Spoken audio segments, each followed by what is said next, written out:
I've been scaling and sorting timber at the Prince George Sort Yard for 6 years. Not the city proper, the satellite yard, 47 kilometers northeast along a logging road that doesn't have a name, just a number. FSR 108.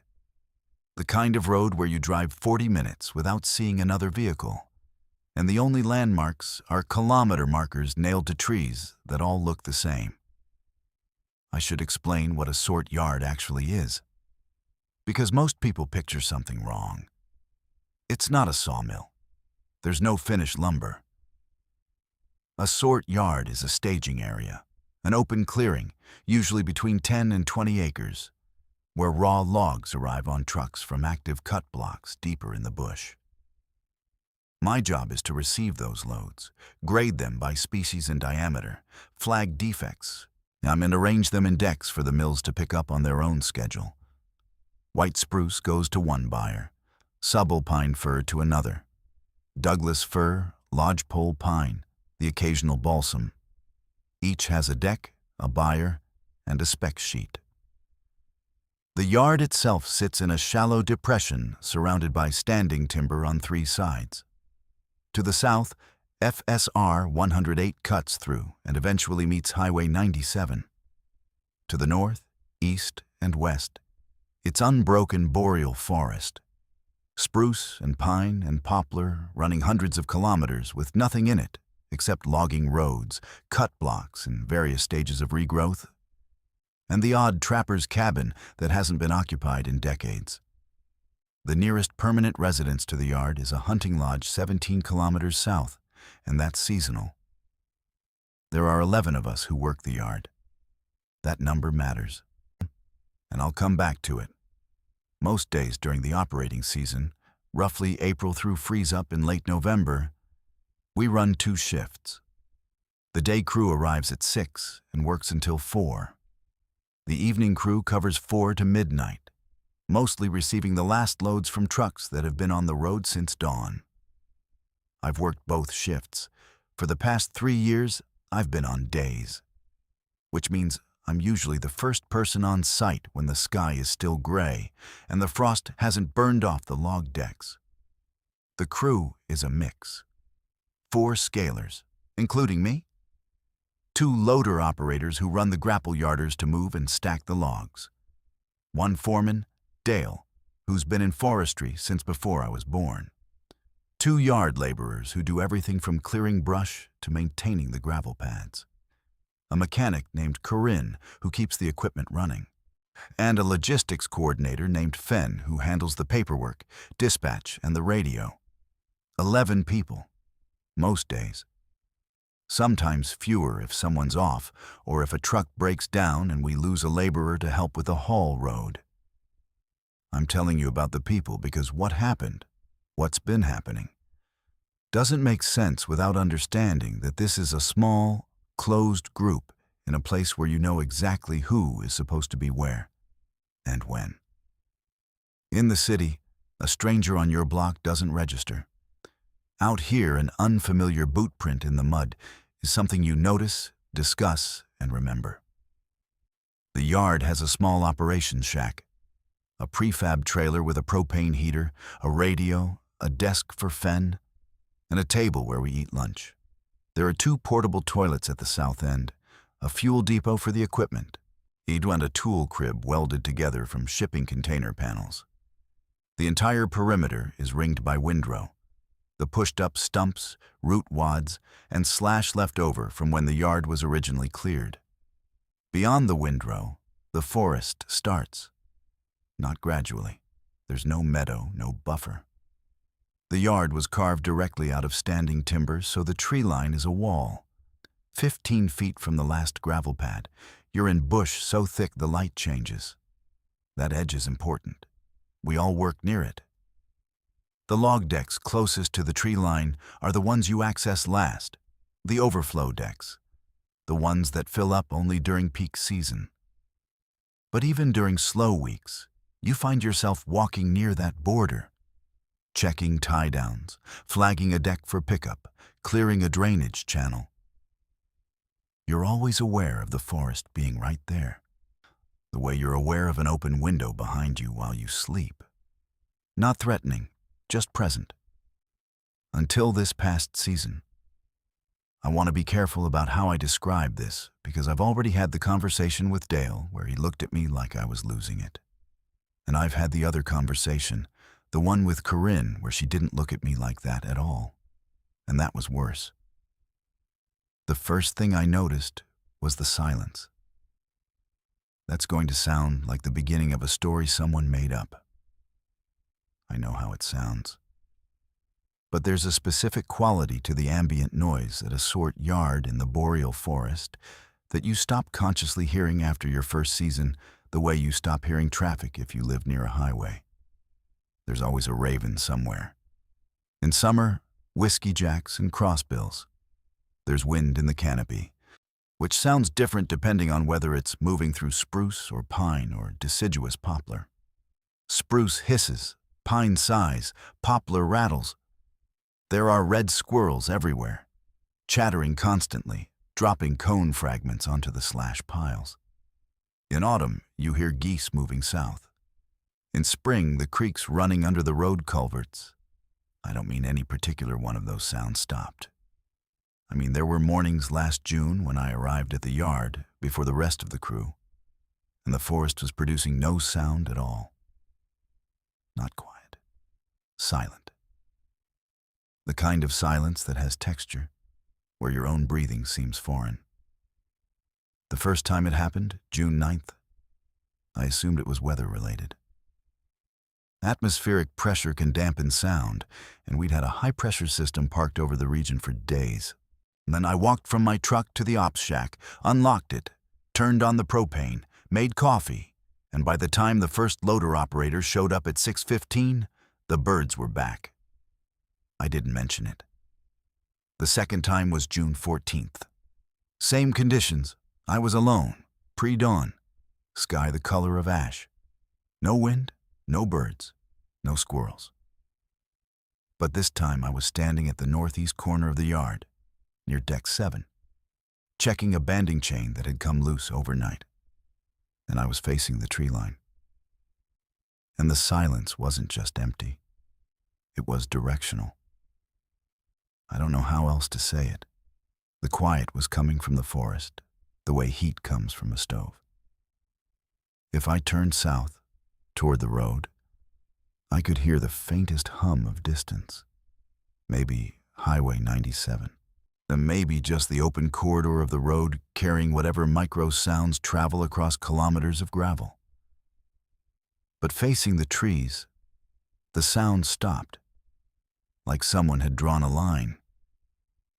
I stood there for maybe 2 minutes, pliers in one hand, staring at a wall of black spruce that I'd stared at 1,000 times before.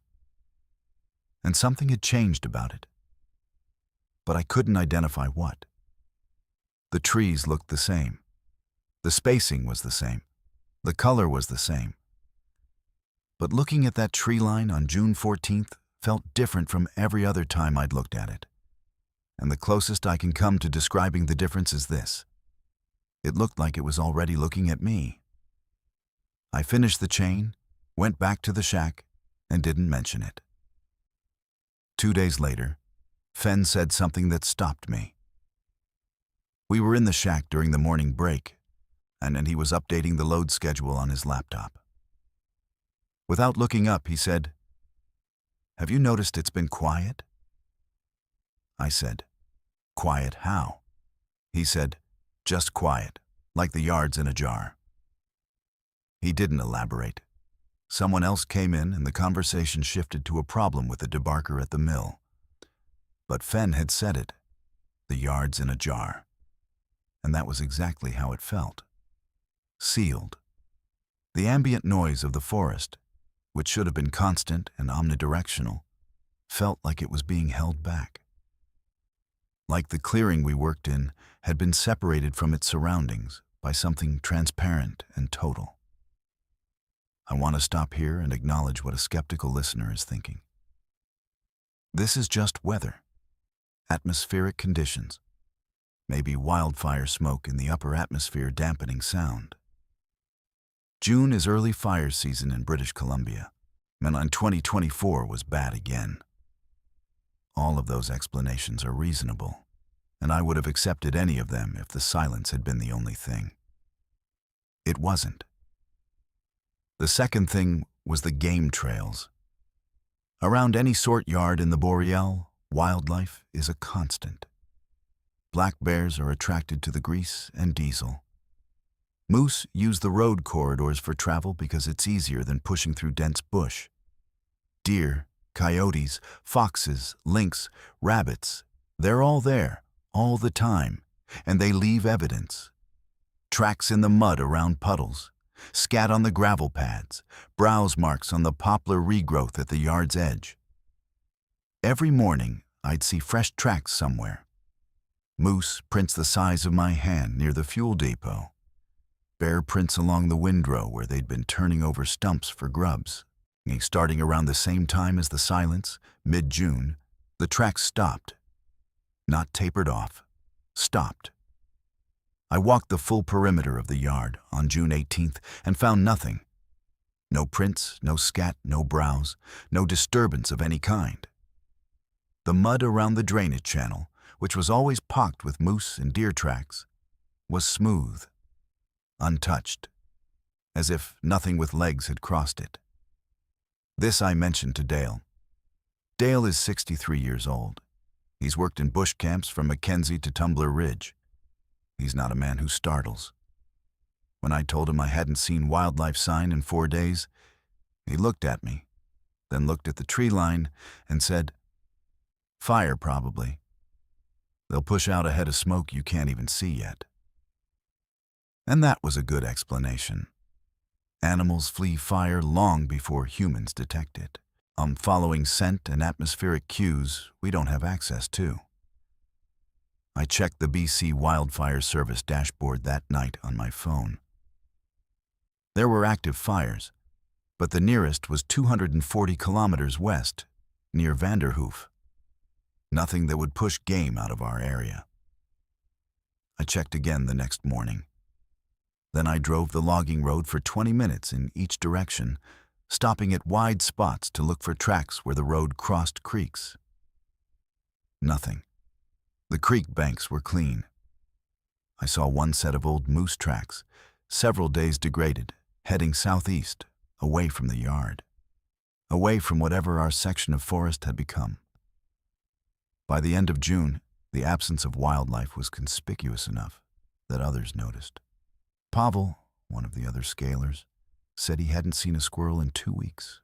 This was remarkable because red squirrels are so abundant in the Boreal that their absence is like noticing the sky has no clouds.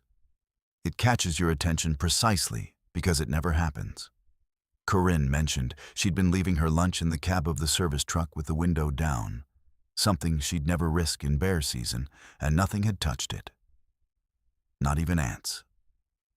The forest around the yard was emptying, and it was doing it quietly, without explanation, and with a thoroughness that felt deliberate. This is where I have to talk about something I saw, or think I saw. And I have to describe it precisely because I've been over it in my head every night since. And precision is the only thing I have left. July 2nd, a Tuesday. I was on site at 5:40 in the morning, early even for me. I'd slept badly the night before. Not from anxiety, just a restless, shallow sleep where you keep almost waking up. And I'd given up and driven in. The sky was light, but the sun hadn't cleared the ridge east of the yard. The gravel had that blue-gray look it gets when there's just enough light to see, but not enough to cast shadows. I parked at my usual spot near the ops shack and got out. Immediately, I registered the silence, total, seamless, directionless. I'd started to get used to it, which bothered me more than the silence itself. I walked toward the shack, keys in my hand. And then I looked at Deck 12. Deck 12 is the farthest from the shack, in the northwest corner of the yard, butted up against the tree line. It's an overflow deck, used only when the others are full. At that point in the season, but it held maybe 40 stems of lodgepole pine, stacked 3 high, waiting for a truck that wasn't scheduled for another week. It's the most remote part of the yard.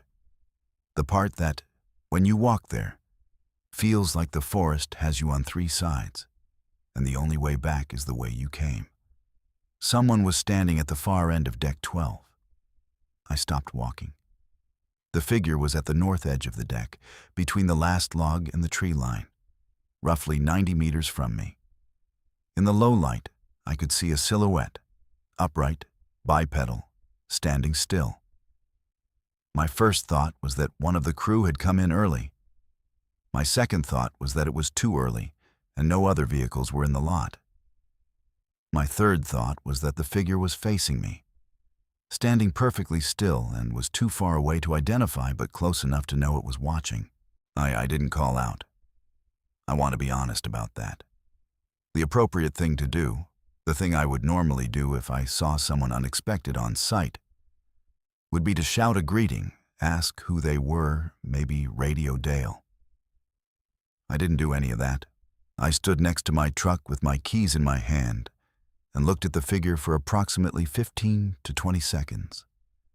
And what I felt during those seconds was not fear. It was the disorientation you feel when something familiar looks wrong and your brain is cycling through explanations too fast to settle on one. The figure's proportions were slightly off. I couldn't tell you exactly how, and I've tried. If I had to put it into words, I'd say the torso was too long relative to the legs, or the stance was too narrow.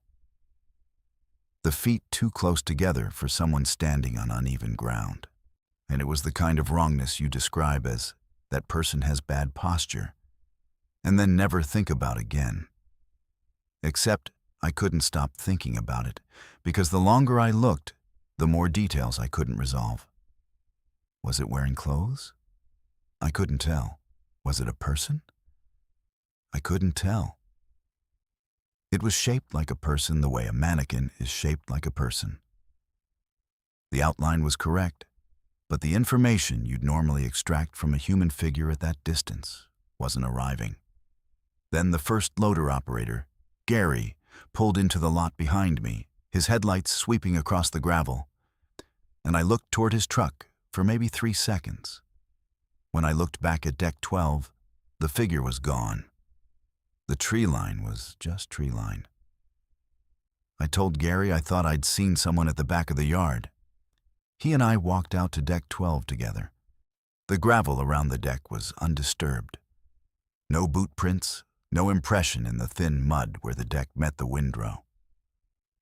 Gary pointed out that moose sometimes stand at the yard's edge in the early morning, and in bad light, they look almost human.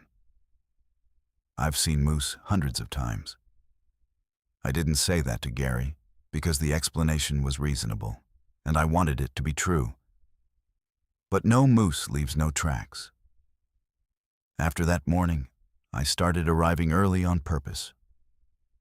I didn't articulate this decision to myself as a strategy.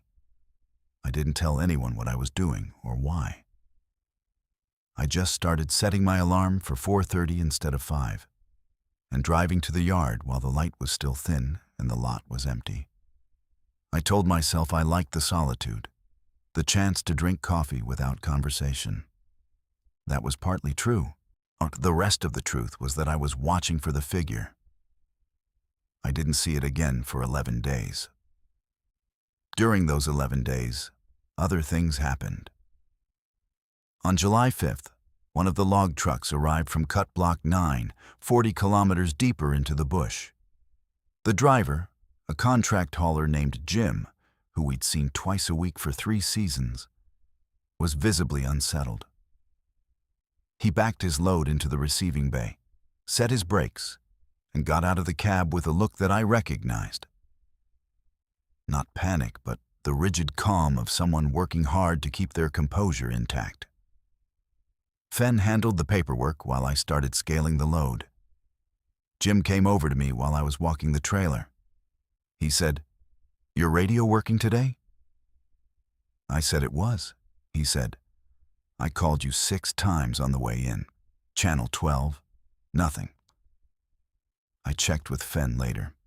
No calls had come through on Channel 12. Our radio was functioning. We'd been in contact with the mill that morning with no issues. Jim's radio was functioning. He demonstrated it in the lot, transmitting and receiving clearly. Between his location on the Hall Road and our yard, a distance of 47 kilometers of flat to rolling terrain with no significant obstacles to radio propagation, his 6 calls had simply not arrived. Jim said one other thing before he left. He said the cut block was quiet. He said the fellers working the north boundary had been complaining for a week that something was different about the bush and none of them could say what. He said it with the careful voice of someone relaying information he doesn't want to be associated with believing. I asked him what they thought was different. He said, "They keep saying the trees are in the wrong places, but it's the same block they've been working for 3 months." I thought about that for a long time. The trees are in the wrong places. It doesn't parse. Trees don't move. A cut block is surveyed, flagged, and mapped before the first saw touches it. The fellers work from a plan. If the trees were in the wrong places, the plan would be wrong. And the plan is drawn from GPS coordinates that don't change. But I also knew what Jim's fellers meant, because I'd felt it at Deck 12 on June 14th. The tree line looked the same, but felt different, as though the arrangement had been rearranged and reassembled with technical accuracy, but some other quality, some quality I couldn't name, had been left out or added.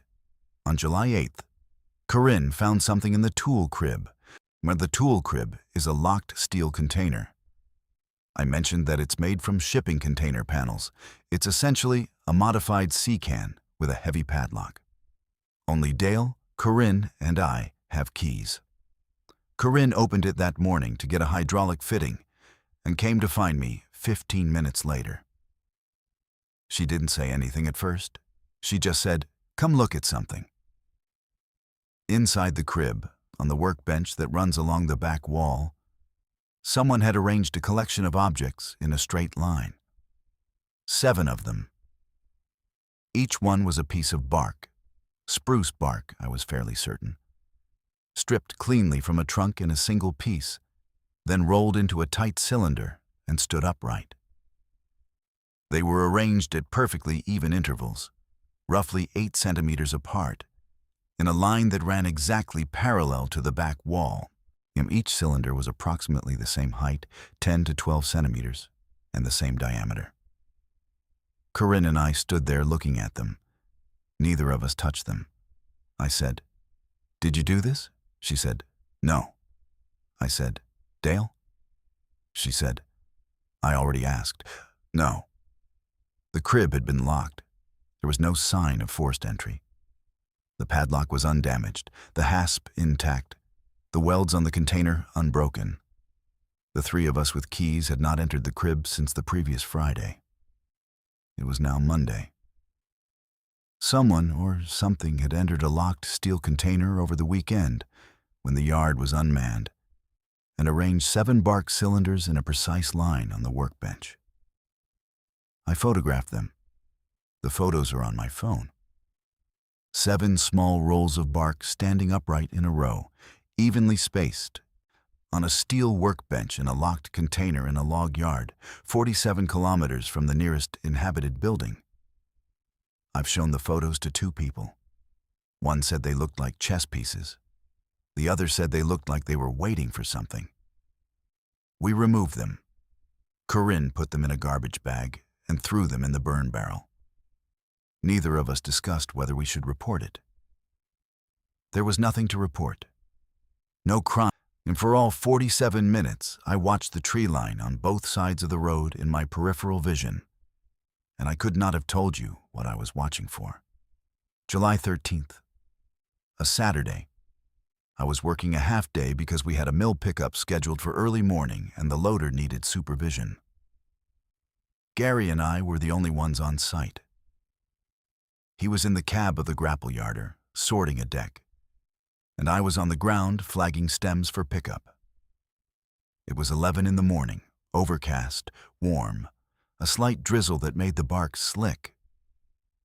I was walking along deck 4, which is in the center of the yard, well away from the tree line, when I looked up and saw the figure again. This time it was closer. It was standing at the south edge of the yard, near the entrance road, maybe 50 meters from me, in daylight. I stopped. My pen was in my hand, mid-notation. I looked directly at it. It was not a moose. It was upright and still and facing me. In the gray daylight, I could see more than I had on July 2nd, but what I saw didn't organize itself into coherent information the way a person's appearance does at 50 meters. I could see that it was tall, taller than average, though I couldn't have given you a number. I could see that its surface was dark, but I couldn't determine if that was clothing or skin or something else. I could see that it was standing with its arms at its sides, and the arms were proportional. But the stillness of them was wrong. Not the stillness of someone standing at ease. The stillness of someone who has never moved their arms and doesn't know they can. It was looking at me. I was certain of that. The orientation of what I took to be its head was directly toward me, with no angle or tilt. And its posture had a quality that I've only been able to describe accurately once, in a conversation with Corinne that I'll get to shortly. It was the posture of someone who has been standing in that spot for much longer than you've been looking. I heard Gary's loader boom swing, and the hydraulic whine of the grapple closing on a log, and those sounds were coming from behind me and to my right, which meant the world was still functioning, time was still moving.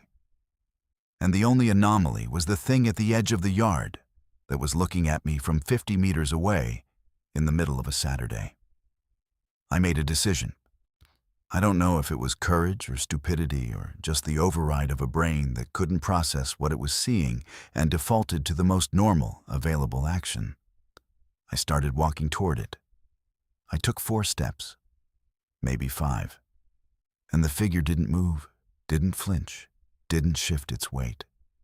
But between my 4th and 5th steps, it was farther away. Not gone, not moving, just farther. As though the space between us had added distance without either of us changing position. I was still walking toward it, and it was still in front of me, but the 50 meters had become 70 or 80. I stopped. I took another step. The distance increased again, not dramatically, maybe 5 meters. But I felt it. The way you feel an elevator start to move before you see the floor numbers change. The ground hadn't shifted. My stride was normal, but the figure was receding at a rate that didn't correspond to my approach. And the experience of this was not dramatic or cinematic. It was nauseating. It was the feeling of your spatial reasoning being calmly, quietly overruled. I stopped walking. The figure remained where it was. Now what felt like 100 meters away, near the edge of the yard, near the road. I stood there, breathing, gravel under my boots, drizzle on my hard hat. And then a log truck appeared on FSR 108, coming up the road toward the yard entrance. And the figure wasn't there anymore. It hadn't left. It hadn't walked into the trees. It was simply absent from where it had been, the way a word is absent from a page when you realize you misread the sentence. The log truck pulled in. The driver waved. I waved back. I finished flagging deck 4. I did not tell Gary when I told Corinne. Not that day. 3 days later, July 16th, after work, in the parking lot. Corinne was leaning against her truck, cleaning her hands with a shop rag. I walked over and said, "Can I tell you something that's going to sound insane?" She didn't make a joke. She didn't brush it off. She put the rag down and looked at me and said, "Is this about the yard?" And I realized she'd been waiting for someone to say it. I told her everything. The silence, the absence of wildlife, the figure on July 2nd, the bark cylinders, the figure on July 13th, and the distance that expanded between us when I walked toward it. I told it in order, factually, the way I'd tell an incident report. Which is, I suppose, the way I tell everything. When I was done, she was quiet for a long time.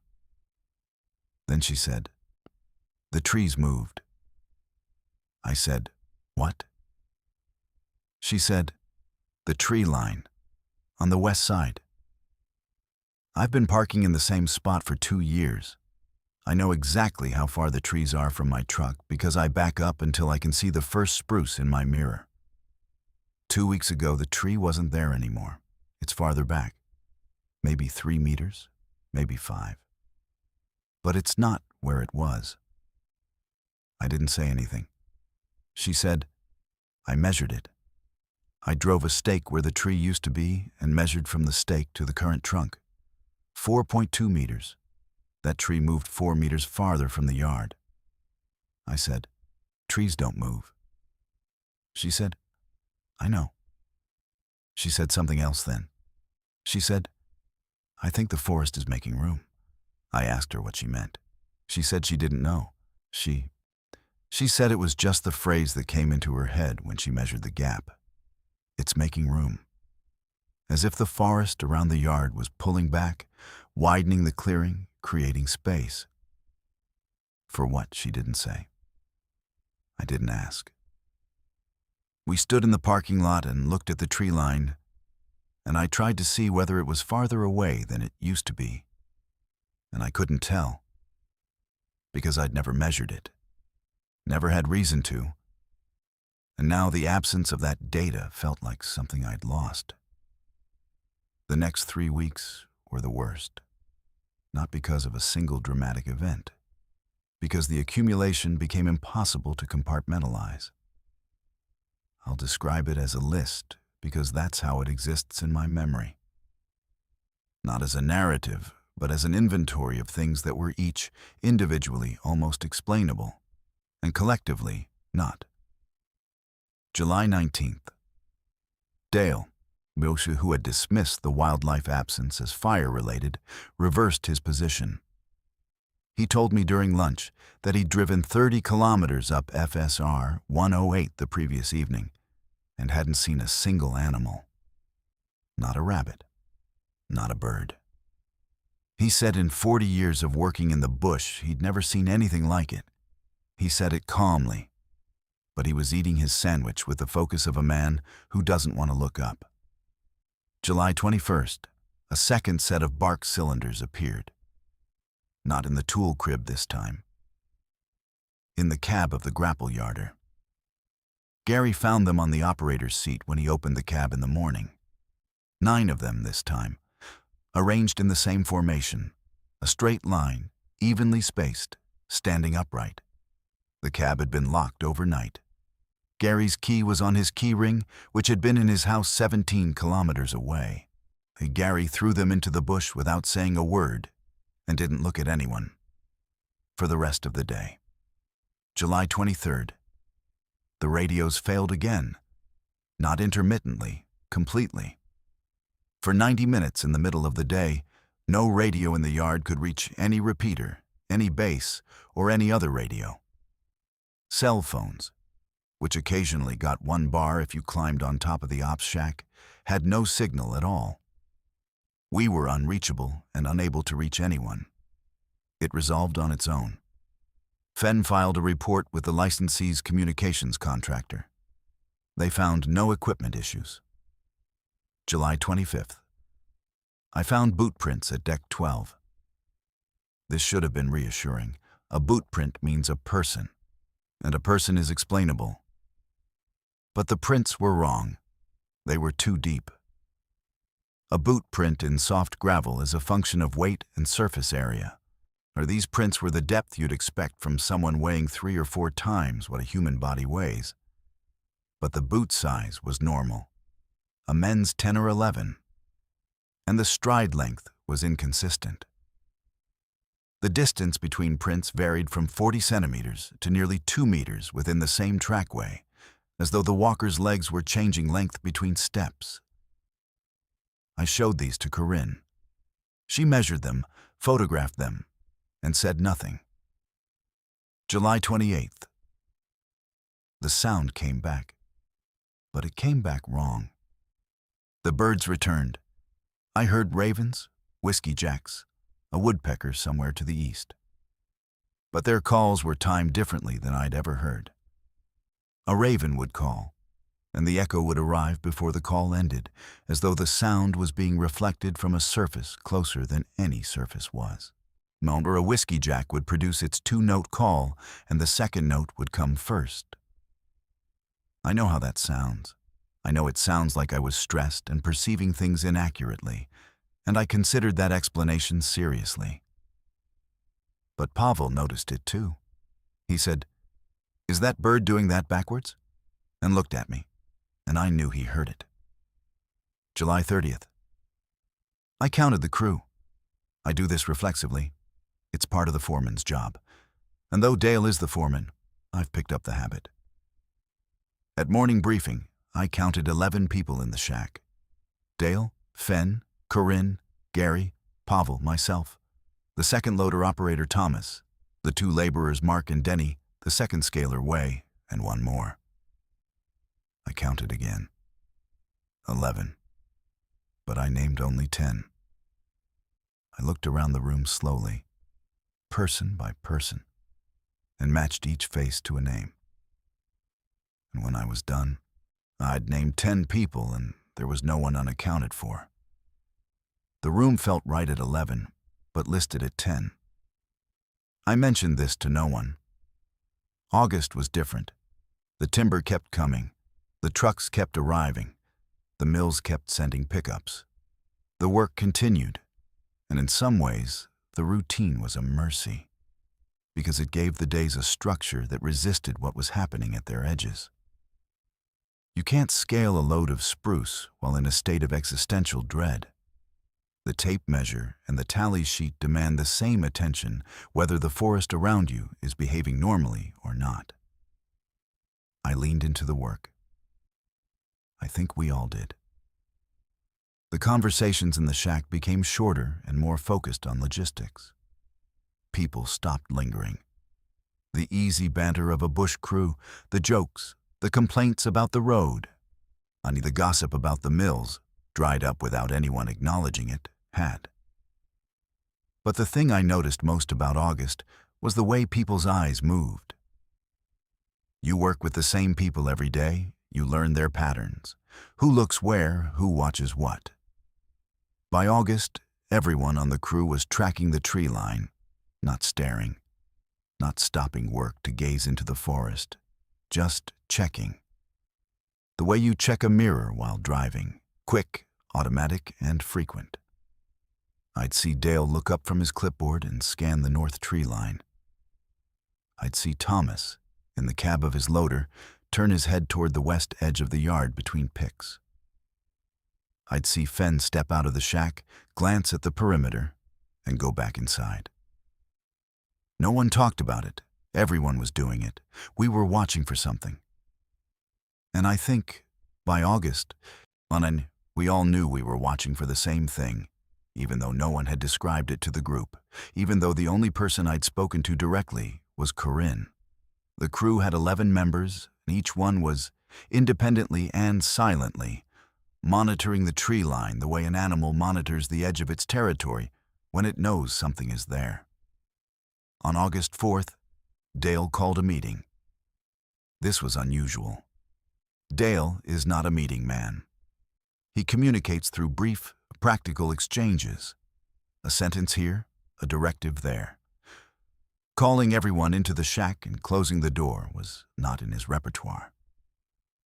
But he did it, and we all sat down, and he stood with his back to the door and said, "I need to ask everyone something, and I need straight answers."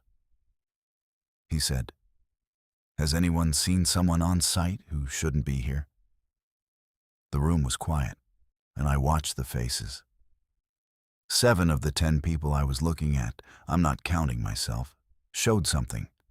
Not surprise. Recognition. The look of having a private thought suddenly made public. Gary spoke first. He said he'd seen someone at the north tree line on 3 separate mornings. He said the figure was always in the same place and always gone when he looked away and looked back. Pavel said he'd seen someone standing in the road on his drive in, 2 kilometers from the yard, on the right shoulder facing the trees. He said he'd slowed down and the person hadn't turned or acknowledged his vehicle. He said by the time he reached the spot, there was no one there and nowhere anyone could have gone. The bush on both sides of the road was impenetrable without a machete. Wei said she hadn't seen anyone, but she'd heard footsteps on the gravel behind her while working alone at Deck 9 on 3 occasions, and each time she'd turned and found no one within 200 meters. Mark said he'd found boot prints in places where no one had been. Denny confirmed this. They'd been together. Fenn said the radio failures were increasing and that during the most recent one, he'd heard something on the channel that wasn't a voice, but had the cadence of speech. He said it sounded like someone talking in a language made entirely of consonants. Corinne told them about the tree line measurement. She said she'd remeasured twice since the first time, and each measurement showed the tree line farther from the yard. The west edge had retreated nearly 9 meters from its original position. She'd checked satellite imagery on her phone. The most recent image, from May, showed the tree line where she'd originally known it to be. The current position was not reflected in any image. I told them about the figure, both sightings. I told them about the spatial distortion, how the distance had expanded when I walked toward it. I told them about the bark cylinders. I told them about the boot prints at Deck 12 with the impossible depth and the variable stride. Dale listened to all of this. When we were done, he said, "Okay." That's all he said. Then he opened the door and went back to work, and so did everyone else, and the meeting was over, and nothing changed. And I think that's what I want people to understand more than anything. That knowing didn't help. That sharing the information didn't reduce it. We were 11 people in a clearing in the boreal forest, all aware that something was present in the trees around us that we couldn't identify, approach, or explain. And the only option was to keep working because the timber wouldn't scale itself, and the trucks wouldn't stop coming, and the mills needed their wood. The economy of the northern interior doesn't pause for the inexplicable. The tree line continued to retreat. By mid-August, the yard was measurably larger. Not dramatically. Maybe 15 meters on the west side, 10 on the north, hard to tell on the east because the terrain slopes. But the decks that had been close to the trees now had gaps behind them. Gravel pads that had ended at the windrow now ended at bare dirt that hadn't been there before. As though the forest had peeled back and taken the stumps and slashed with it. No one from outside the crew noticed, and that's less strange than it sounds. The yard isn't surveyed regularly. The licensee visits once a quarter. Truck drivers pull in, drop their loads, and leave. They don't walk the perimeter. The yard could grow by 50 meters in every direction, and no one in Prince George would know. But we knew. And the knowledge changed the texture of the work. The yard felt exposed in a way it hadn't before. We'd gone from a clearing surrounded by forest to a clearing surrounded by too much space and then forest. The buffer zone, that new bare strip between the gravel and the trees, felt charged. No one walked in it. No one crossed it. We worked the decks, we used the shack, we stayed on the gravel, and the bare dirt at the margins was simply not somewhere anyone went. By unspoken consensus. On August 19th, I drove to the yard at 4 in the morning. I couldn't sleep. I'd been sleeping badly for weeks, not nightmares, just a persistent shallowness, as though my body wouldn't commit to unconsciousness. I drove the 47 minutes in the dark, FSR 108 empty ahead of me, my headlights cutting a tunnel through the spruce. I pulled into the lot. My headlights swept across the gravel. I turned off the engine and sat in the cab, and the silence was total, and the darkness beyond my headlights was absolute. And I was alone in a place that I had loved for 6 years, and that now felt like somewhere I was being kept. I turned off the headlights. It took a long time for my eyes to adjust. The sky was overcast, no moon, no stars. The yard was a field of dark gray against the darker gray of the tree line. I sat in my truck and looked at nothing and waited. At 4:23, I checked the dashboard clock. I saw lights in the tree line. Not flashlights, not headlights, not the eyeshine of an animal. Small, pale, stationary lights distributed among the trees on the north side of the yard. I counted 7. They were at varying heights, some near the ground, some at what I estimated to be 4 or 5 meters up. And they were the wrong color. Not white, not yellow, not the amber of sodium light, a color I didn't have a name for, closer to the color of overcast sky at the moment before the sun rises, when the light is present but has no source. They were evenly spaced, not perfectly, but close enough to suggest intention. And they were steady. No flicker, no movement, no change in intensity. 7 points of pale, in nameless light in the black wall of the tree line, distributed with approximate regularity at 4:23 in the morning, while I sat in a locked truck in a log yard that no one but me had any reason to visit for another 2 hours. I watched them for 12 minutes. They didn't move. I didn't move. At 4:35, I turned on my headlights, and the lights in the tree line were gone. Not extinguished, I didn't see them go out.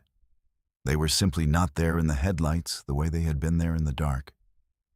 I sat in the truck until Gary arrived at 6:15. I didn't get out. I didn't open the shack. I didn't make coffee. I sat in the driver's seat with the engine off and the doors locked and watched the yard fill with gray light. And when the light was full, the tree line looked exactly as it always had, except farther away. September. The season was winding down.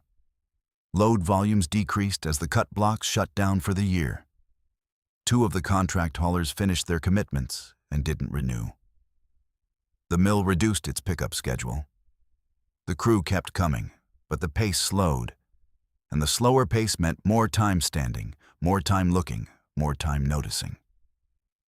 September 5th. This is the day I need to describe most carefully. I was scaling a load at Deck 6, Central Yard, mid-morning. Clear sky, 10 degrees, light wind from the southeast. Normal conditions. The load was white spruce, clean stems, standard dimensions. I was walking the trailer with my tape, measuring diameter at the butt end of each exposed log, recording the data on my tally sheet. I reached the last log on the top tier and leaned in to get my tape around it, and something was scratched into the bark. Not carved, scratched with a sharp point into the outer bark layer. It was a series of marks, maybe 20 centimeters long, arranged in a line. They were not letters. They were not numbers. They were not any symbol I recognized.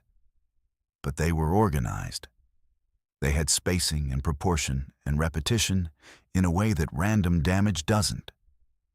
If you showed them to someone with no context, they would say, "That's writing I can't read." I photographed it. I have the photo. The marks are clear, deliberate, and regular. They are in the bark of a spruce log that was felled in a cut block 40 kilometers from the yard, loaded onto a truck by a machine driven here on a logging road, and deposited in my scaling bay. At no point in that chain does a human being touch the bark with a sharp instrument. The feller buncher grips the trunk mechanically. The processor delimbs and bucks it. The forwarder or skidder moves it to the roadside. The loader picks it up and places it on the truck. Every contact is steel on wood, and none of it produces organized marks. I checked the other logs in the load. 3 more had similar marks. Different symbols, same style, scratched into the outer bark, deliberate, regular, unreadable. The marks were fresh. Spruce bark oxidizes quickly when the surface is broken. The scratched areas were still pale and moist, meaning they'd been made within hours, possibly less. The logs had been on the truck overnight. The truck had been parked at the roadside landing at Cut Block 9 since the previous afternoon. The landing is unmanned overnight. It is 37 kilometers from the nearest building of any kind and accessible only by a single-lane logging road. I showed the photos to Dale. He looked at them for a long time and said, "I don't know what that is." Then he said something I didn't expect. He said, "There's more of those up at Block 9. The fellers have been finding them on standing timber for 3 weeks. They didn't say anything because they thought it was someone on the crew messing around. So the marks were appearing on living trees in the cut block, 40 kilometers from the yard, in timber that was still standing, still rooted, in the middle of active forest." I asked Dale if anyone had photographed the ones at Block 9. He said Thomas had. I asked to see them. Dale arranged it, and the next day Thomas showed me his phone, where he had 14 photos. The marks on the standing timber were identical in style to the ones I'd found on the processed logs. Same scratch technique, same organized spacing, same unreadable symbols. But the ones on standing timber were larger. Some were over a meter long, and they were high, 5, 6, 7 meters up the trunk, well above human reach without equipment. Tomas said something while I was looking at his photos. He said, "They weren't there when we started the block in May. They're showing up on trees we haven't felled yet, trees we were going to fell next." I asked him what he meant. He said the marks were appearing on the trees at the boundary of the active cutting area, the trees in the next day's or next week's falling plan, always ahead of the work. As if something was marking the trees it knew would be cut next. I didn't know what to do with that information. I still don't. The last thing I want to describe happened on September 12th. Dale made a decision that day. He said he was going to walk into the tree line on the north side of the yard and look at whatever was in there. He said it plainly, at morning briefing, the way he'd announce a change in the loading schedule. He said, "I'm going to walk the north perimeter into the bush and see what's there. Corinne, you're on radio. If I'm not back in an hour, call it in." No one argued. No one volunteered to go with him. I should have, I know that. Several of us should have. But the will to cross that bare margin between the gravel and the trees was something none of us had. And Dale having it felt less like courage than like inevitability. Like something that was always going to happen, when the only question was who would go first. He took a radio, a GPS, and a bear banger. He walked across the yard, across the bare dirt margin, and into the trees at 9:40 in the morning. We watched him go. 11 people, 10 of us and him. And 10 of us stood on the gravel and watched one of us walk into the forest that had been retreating from us for 3 months. He radioed in at 9:50. 200 meters in, standing timber, normal. No sign of anything unusual. Continuing north. He radioed at 10:05. 400 meters, thick spruce, quiet, no wildlife. Continuing. He radioed at 10:22. About 700 meters. I'm going to stop here. Corinne asked why. There was a pause. Then Dale said, The trees ahead of me are different. Corinne asked him to clarify. Another pause. Longer. And then Dale said, "They're spaced wrong. They're all equidistant. Same species, same height, same diameter. It looks planted, but it's not. It's old growth. I can see the growth rings from here on a windfall. This is 200-year-old spruce that's growing in a grid." Corinne asked if he wanted to continue. Dale said, "No, I'm coming back." He was back at the yard by 10:50. He was walking normally. He looked the same. He sat down in the shack and drank a cup of coffee and didn't speak for 20 minutes. Then he said, "I'm calling the licensee. I'm telling them there's an environmental anomaly in the operating area and recommending a temporary shutdown pending assessment." He made the call. The licensee's operations manager, a man named Harris, who works from an office in Prince George, asked what kind of anomaly. Dale said, "Unusual growth patterns in standing timber, inconsistent with natural regeneration or any known silvicultural treatment." Harris said he'd send a forester to have a look. Dale said fine. The forester came on September 15th. A woman from the licensee's planning department, professional, efficient, clipboard and GPS and laser rangefinder. Dale walked her to the north tree line but did not enter. She went in alone. She was gone for 90 minutes. She came back and said the timber was normal. Old growth spruce, natural spacing, no anomalies. Dale said, "You didn't see the grid?" She said, "There's no grid. It's standard stocking. Maybe slightly uniform for natural origin, but nothing outside the range of normal variability." Dale didn't argue. He thanked her. She left. That afternoon, he asked me to walk to the north tree line with him. Not into it, just to the edge. We walked across the yard, across the bare margin, and stood at the first row of spruce. I looked into the forest. 200 meters in, I could see it. Even from the edge, even without walking 700 meters as Dale had, I could see that the trees behind the first few rows were arranged with a regularity that was impossible in natural forest. Equal spacing, identical heights. A grid of living spruce extending into the interior as far as the light allowed me to see, like columns in a structure so large its walls weren't visible. "She didn't see it?" Dale said. "No," I said. "But you see it?" "Yes." He nodded. We stood there for a while. The forest was silent. The grid was there, and the forester had walked through it for 90 minutes and seen nothing. Dale said, "I think it shows itself to people who have been here." I said, "Shows what?" He said, "I don't know.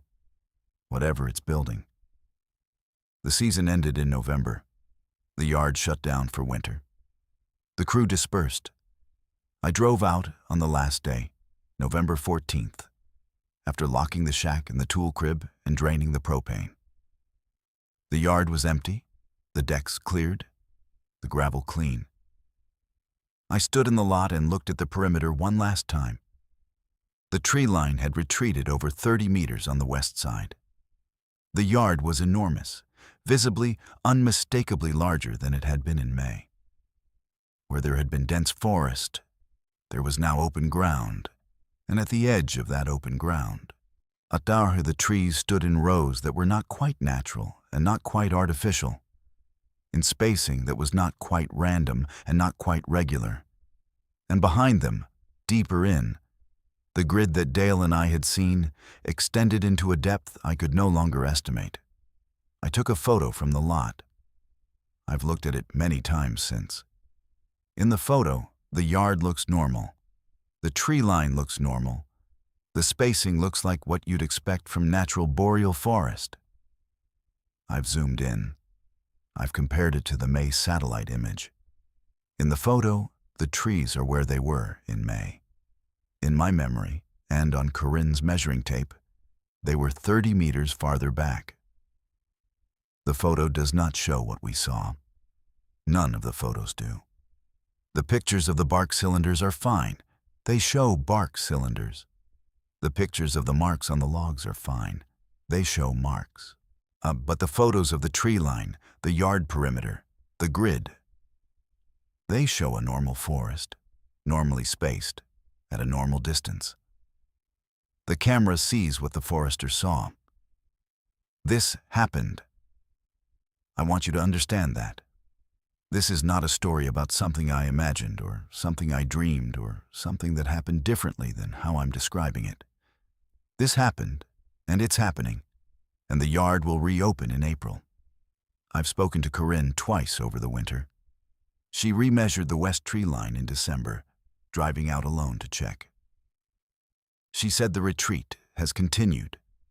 She said the bare margin is now 40 meters wide. She said the grid is visible from the yard without entering the forest.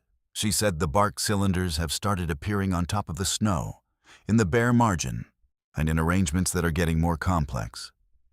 Not just lines, but shapes, patterns, structures made of rolled bark standing in the snow in configurations that look like they mean something. She sent me a photo. The photo shows a flat field of snow with a tree line in the background. The tree line looks normal. We go back in 7 weeks. Dale called me last night. He asked if I was coming back for the season. I said I didn't know. He said 9 of the 11 crew members had confirmed. He said the 2 who hadn't were Mark and Way. He said he'd received a message from the licensee's operations manager, Harris, saying the yard had been inspected during the winter shutdown and everything was in order. No anomalies noted. Then Dale said something that made me set the phone down and sit in the dark for a long time after we hung up. He said, Dar Harris mentioned they're expanding the yard this spring, said the new survey shows they've got more room than they thought, going to add 4 new decks on the north side. More room than they thought. I keep thinking about what Corinne said, that the forest is making room. I keep thinking about the grid that's visible to us, but not to cameras, not to visiting foresters, not to anyone who hasn't spent months in that clearing watching the edges pull back. I keep thinking about the bark cylinders getting more complex, about the marks on the trees that always appear 1 row ahead of the cutting plan, about the thing that stands at the tree line and watches us and recedes when you walk toward it and is closer every time you see it. I keep thinking about 11 people in a room and only 10 names. And I keep thinking about the fact that when the licensee surveyed the yard this winter and found it larger than expected, they didn't ask why. They just made plans to use the space. They saw an opportunity. The forest retreats, the yard grows, the company expands into the gap. And no one with authority to ask the question ever does. Because the question, why is there more room, is not a question that logging companies are structured to ask. The trees are making room. Something is being built or something is arriving and it needs the space. And we're being allowed to watch because watching is what we do there. We scale and sort and stack and watch, and whatever is in the forest has been watching us back. And the distance between us is a number that only changes in one direction. I'll probably go back. The season pays well, and the work is what I'm good at. And maybe that's the thing I can't get past. The thing that keeps me at 4 in the morning, looking at a photo of a normal tree line that I know isn't normal anymore. It's not that something in the forest has changed. It's that the change is making space for us, and we're going to use it. And using it might be exactly what the change requires. Corinne asked me, the last time we spoke, if I thought the figure I'd seen was human. I said I didn't know. She said, "Do you think it matters?" I've been thinking about that for 4 months. Whether the thing in the trees is a person or not a person, whether it's one thing or many things, whether it's intelligent or automatic, on whether the grid is a structure or a growth pattern or a signal, None of those questions seem to lead anywhere useful. The useful question, the one I can't answer and can't stop asking, is simpler. What is the room for?